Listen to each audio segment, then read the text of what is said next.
Racing to the 2022 Breeders' Cup, and this time, let's get an update and racing recap for Saturday, August the 13th, as we take a look at this on a Sunday morning. The Breeders' Cup, of course, getting closer, and we've reached the midpoint of August.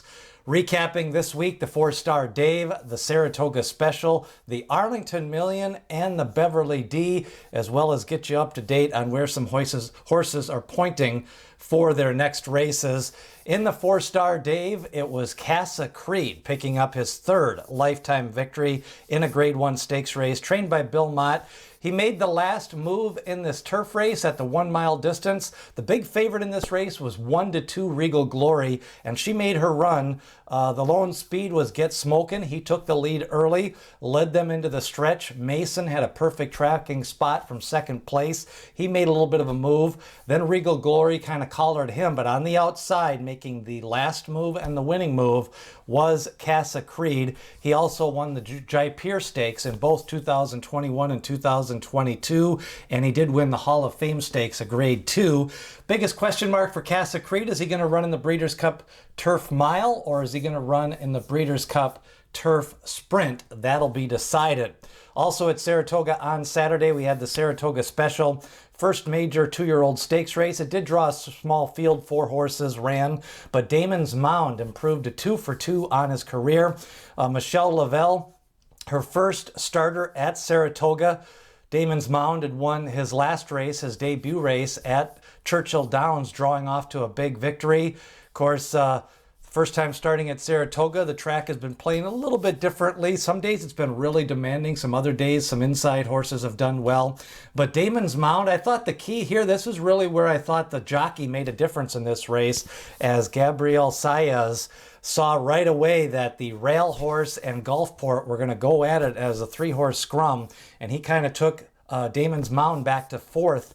Of the 4 starters, you could see really down the backstretch that this horse was just loaded. He looked like a winner every step of the way. Came into the stretch, tiring leaders after dueling for quite a ways, just started to fade. Damon's Mound, he's from the first crop of Girvan. Girvan won the Grade 1 Haskell Stakes. He did win a couple of other minor stakes race. He was by Talavicati, so a little bit more sprinter, you know, mile and a 16th. Ultimately, on pedigree, seems like the distance for Damon's Mound. But again, I don't want to write off a horse until they get up to, because pedigree can kind of dictate how far they run and the class level they run at. Damon's Mound now 2 for 2. Interesting, his Equibase speed figure in his maiden special weight was a 96. He gets a 92 for the Saratoga Special. They listed 3 horses as next steps possibly for Damon's Mound. Maybe the Hopeful, I don't know, that seems coming back after a big effort like this on 3 weeks. Otherwise, you could go to the Keeneland Futurity and then a stakes race at Churchill Downs. So lots of options for Damon's Mound.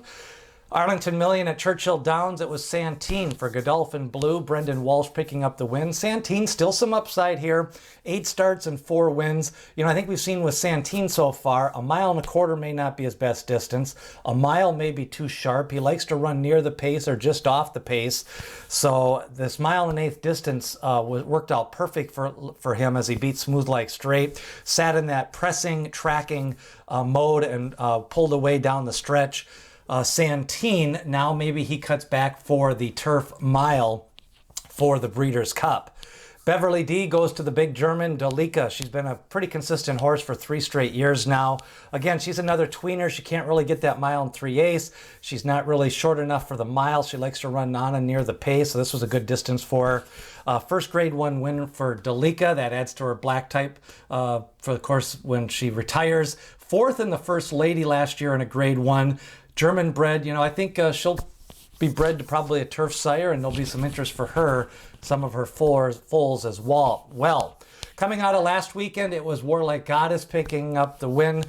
Bill Mott says he's going to point for the Breeders' Cup Turf for her. 8 wins and 10 starts, and of course, she is a Grade 1 winner.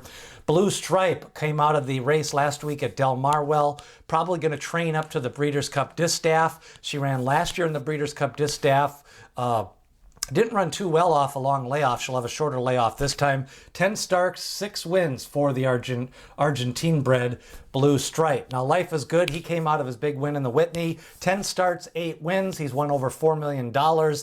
You know, he's got a couple of options. Does he train up to the Breeders' Cup Classic, or does he go to the Woodward, which is a Grade 1 race? Of course, they're running that Belmont Fall Meet at Aqueduct, so that would actually be technically over the Aqueduct surface in the Woodward. He did pick up a 107 Beyer speed figure.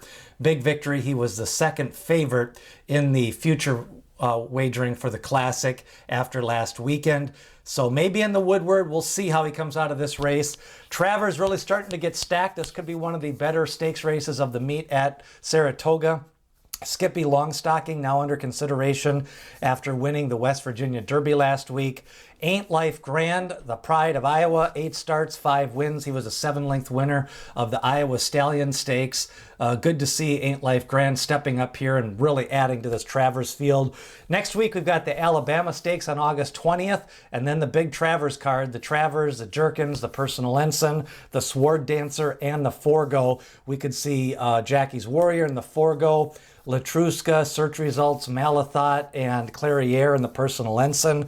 Jack Christopher worked out over the weekend towards the Jerkins, and then the Travers. That field lining up like this. You've got Cyberknife, he worked out. Epicenter hit his workout. Zandon worked out 4 furlongs. Charge It for Todd Pletcher. Rit Strike been working out well since kind of the flop in the Belmont Stakes. Artorias for Chad Brown. Ain't Life Grand and Skippy Longstocking, and it looks like early voting after a nice workout on Saturday. Chad Brown could possibly run 3 in the Travers Stakes trying to paint that canoe. Early voting, you know, he led until deep stretch and kind of faded late. The pace of that rating in the small field, he could definitely improve off that long layoff going from the Preakness to the Jim Dandy. Same with Zandon, Cyberknife. He has the Haskell victory. That Travers Stakes really looking good. And reminder, Flight Line worked out 6 furlongs and 112 and change, continues to work towards the Pacific Classic. We've also got horses like Dynamic One pointing towards the Jockey Club Gold Cup with Keep Me in Mind, and maybe Art Collector either going to the Woodward Stakes or the Jockey Club Gold Cup after his victory last week in the Alydar. So that older division starting to get a little bit deeper as we get into late August. Nest, Secret Oath, and Gerrymander going to be the big 3 in the Alabama Stakes, and most likely nostalgic for trainer Bill Mott as well. So lots of great summer racing still coming up. We've got the Futurities and the Hopeful Stakes as we get ready for the 2-year-olds as they continue to crank it out. Remember to watch every week as we get our Breeders' Cup updates, and then starting in September, daily reports on the 2022 Breeders' Cup. What did you think of the Saratoga Special, Damon's Mound, also Fourstardave, Casa Creed? Leave a comment as we get you ready for the 2022 Breeders' Cup.